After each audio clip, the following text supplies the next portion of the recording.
I'm doing another gentle bend follow-up here. As you can see, most of the car now has been wet sand and buffed, starting to look like glass.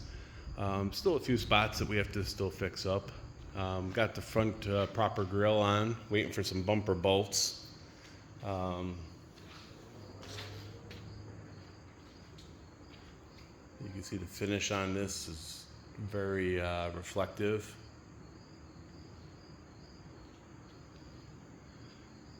Took a lot of time cleaning up the glass on the front windshield.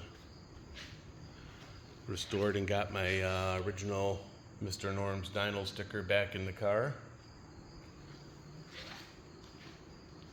And we started putting the glass in. Found out it's a pain in the ass to put glass back in the car, but finally figured out the tricks to it. It's still pretty dirty with fingerprints and stuff. But we got all this glass put back in, so now we got to clean it up. Finding the felts for a 66 Coronet, basically impossible. You have to order felts and cut and patch them into the existing metal tracks of the existing, because I don't believe anybody makes a direct replacement that has the metal trim on it. So that took quite a while. Again, leaving the original stickers on the window. Somebody can remove those in the future if they want, but I still think it adds just a little bit of nostalgic history to the car. Didn't feel that impacts the restoration I'm doing. Like I said, there's a few things that I'm leaving original on the car just to kind of express its heritage. Got the trunk worked out, all cleaned up. I'd like to replace this mat with another one. I used this from donor Coronet. It was trimmed wrong in that one. Then I had to trim it a little to make it work in this one.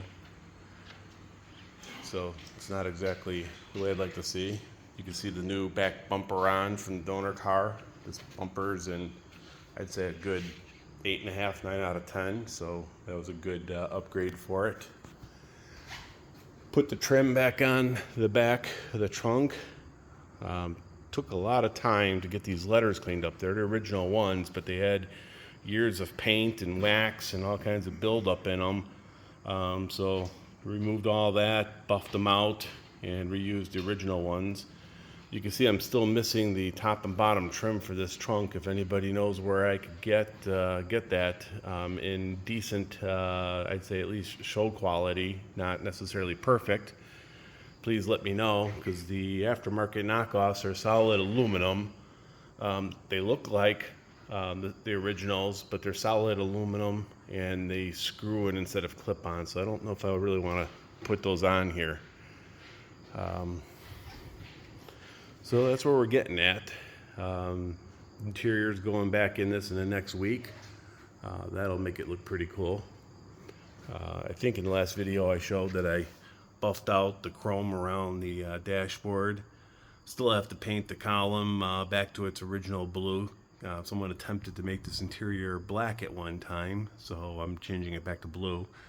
Thankfully they didn't do the headliner. This is actually the original headliner, and it is almost flawless other than maybe a wrinkle down by the sail panels. But I kept this. All the stitching and everything is really good on it. Even the visors working are really good. The mirror looks like new. We cleaned up all the regulators and stuff in the windows, put new kits in it. So those windows go up and down really nice. So I'm looking forward to putting the interior back in this. Here's some more stickers in here. I have a feeling that this Mr. Norm Sports Club is not an original, but it looks okay. We'll leave it. And like I said before, we're not going to keep the chrome wheels. They're just for rollers. But over here I've got period correct Steelies, which is what it came with. And I think I made a decision. I'm going to put Mickey Thompsons on them, give it kind of a nostalgic look. You can see there's the passenger side glass.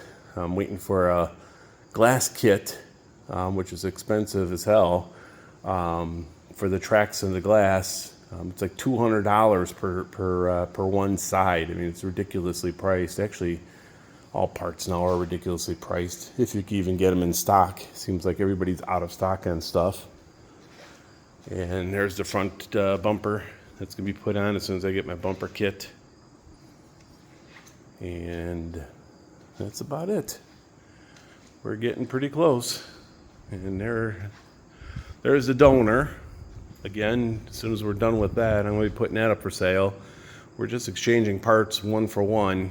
So it's still a complete car, but you can see the front bumper has a few bruises in it from being donated. It's the 500 grill, but the car is already kind of a mutt.